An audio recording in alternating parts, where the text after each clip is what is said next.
Redmi note 10 একটি device দেখতে পাচ্ছেন। কাস্টমার এসে বললো ভাই ফোনটা হঠাৎ করে অফ হয়ে গেছে।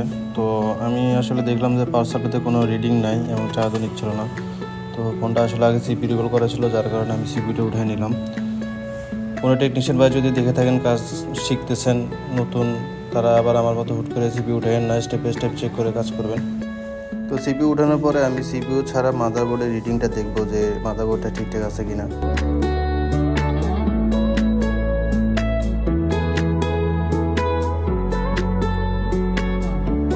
দেখতে পাচ্ছেন সিপিইউ ছাড়া আমার মাদারবোর্ডে রিডিং চলে আসছে, তার মানে আমার মাদারবোর্ডটা 100% ওকে আছে।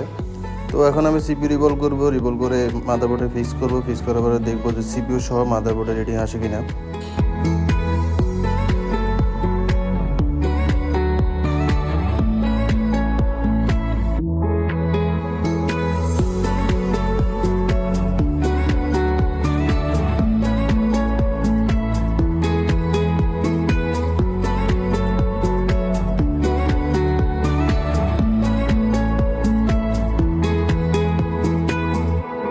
তো দেখতেই পাচ্ছেন সিপিইউ ফিক্স করার পরে মাদারবোর্ডে রিডিং চলে আসছে। আমি এখন ফোনটা অন করব।